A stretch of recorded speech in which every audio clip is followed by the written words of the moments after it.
Number 8 part B. Enter the following transaction in the cash book with cash and bank columns. Year है 2016। Cash और bank की double column cash book बनानी है। Cash in hand जून 1 को to balance BD. Cash का opening balance given है 800 रुपये। Bank overdraft. Overdraft कौन सा बैलेंस होता है? क्रेडिट बैलेंस, क्रेडिट साइड में आएगा।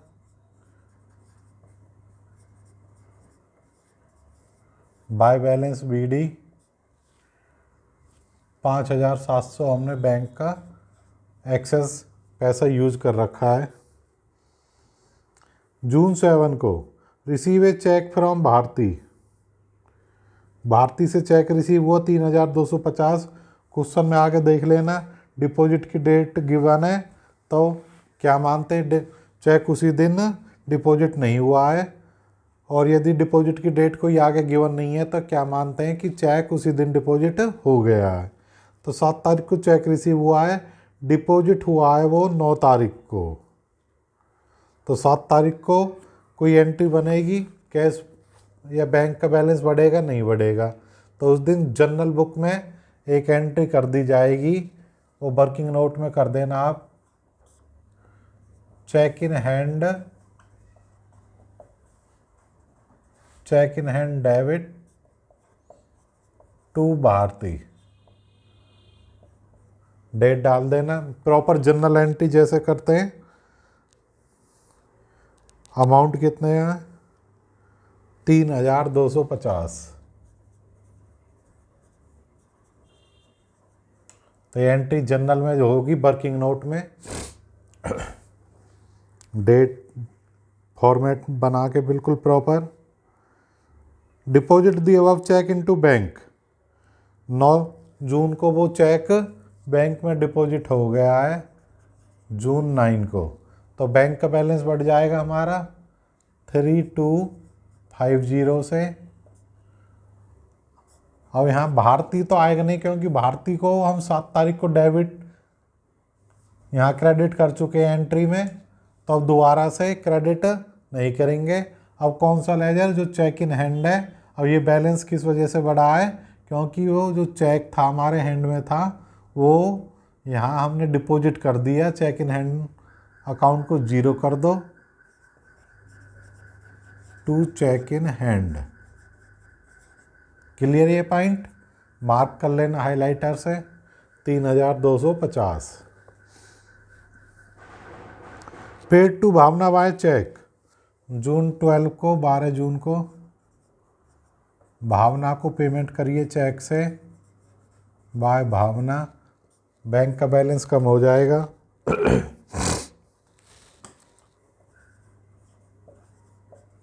2425 रुपये से।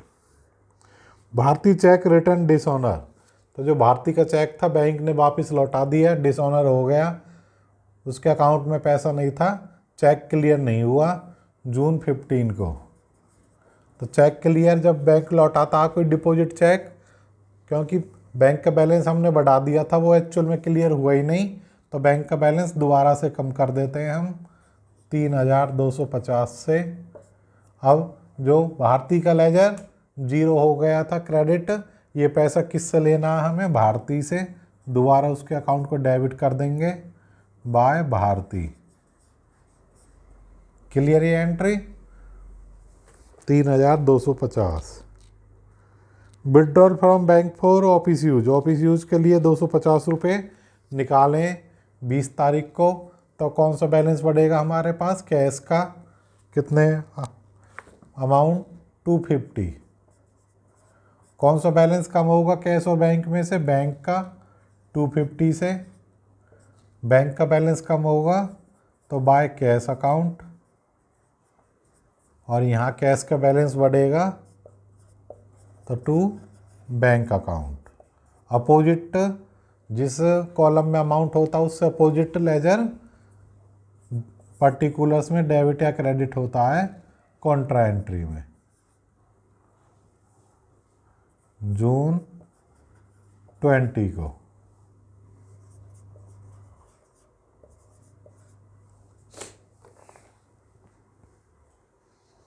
ट्वेंटी फाइव को cheque receive from Pannalal and endorse it in favour of Kamal. ये भी इम्पोर्टेंट पॉइंट है समझना।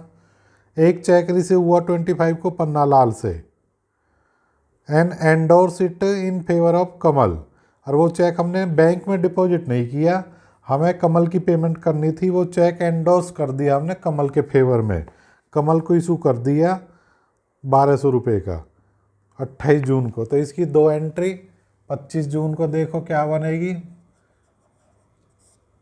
और 28 जून को। 25 जून को चेक मिला, बैंक में डिपॉजिट किया नहीं किया, तो बैंक या कैश बुक में तो कोई एंट्री होनी नहीं है। 25 जून को उसकी एंट्री हो जाएगी cheque receive from Pannalal, cheque इन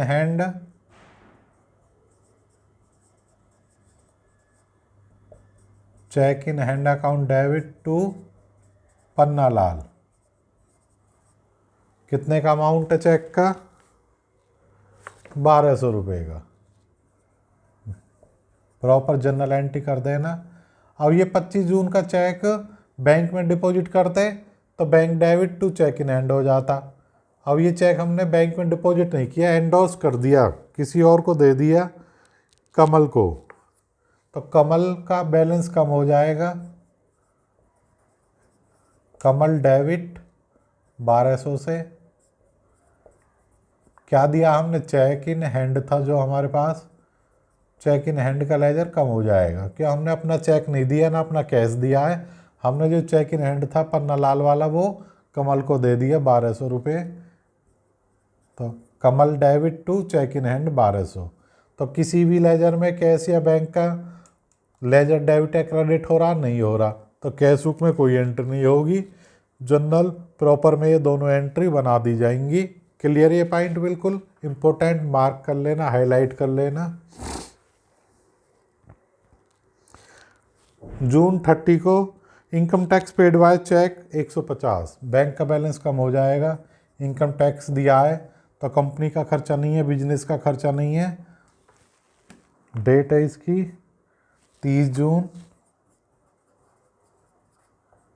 मालिक का पर्सनल खर्चा होता है इनकम टैक्स, तो बाय ड्राइंग्स अकाउंट डेबिट हो जाएगा 150 रुपये से, जो इनकम टैक्स दिया है हमने। बैंक चार्जेस 25 रुपये, तो बैंक ने चार्ज किए हैं 25 रुपये खर्चों के लिए, तो वो बैंक का बैलेंस बढ़ेगा या कम होगा? कम होगा 25 रुपये से,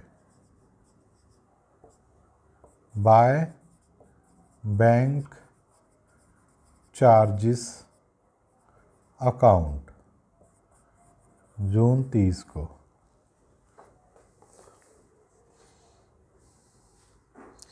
तो क्लोज कर दो, बैलेंस निकाल देते हैं हम इसके। एंट्री कंप्लीट है।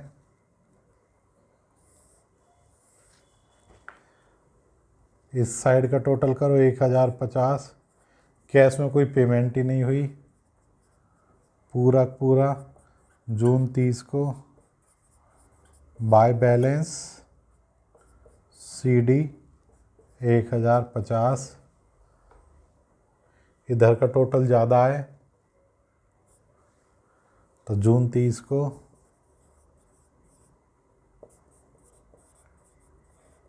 टू बैलेंस CD ओवरड्राफ्ट का अमाउंट आ जाएगा। इधर टोटल कर लेंगे हम 5 2 7 3 10 10 11 11,000 समथिंग आएगा। तो इधर लेस करने के बाद आएगा ये 8,550। जून के बाद नेक्स्ट मंथ आता है जुलाई। जुलाई 1 को टू बैलेंस BD, जो कैश का बैलेंस है वो कैश कॉलम में डेबिट साइड में आ जाएगा। और जुलाई 1 को जो बैंक ओडी का बैलेंस है वो by balance BD 8,550 credit side में आ जाएगा। तो ये हमारा सॉल्यूशन कंप्लीट हो गया क्वेश्चन नंबर 8B का। कैश बुक DK गोयल की बुक है, 11th क्लास चैप्टर, इम्पोर्टेंट है chapter. Cash book final exam में भी ज़्यादातर क्वेश्चन आता है इसका। तो ये कमेंट हमारे ये वीडियो पसंद आया तो लाइक करो, फ्रेंड्स में शेयर करो, ज़्यादा से ज़्यादा चैनल को सब्सक्राइब करो। सब्सक्राइब करने के बाद अपना नंबर कमेंट करो, कमेंट में लिख के भेजो ताकि हम लक्की ड्रॉ में आपका नंबर भी डाल सकें। 1100 सब्सक्राइब पूरे होने पर एक लक्की ड्रॉ के द्वारा एक सब्सक्राइबर को 5100 रुपये का नगद इनाम दिया जाएगा। धन्यवाद। रोका।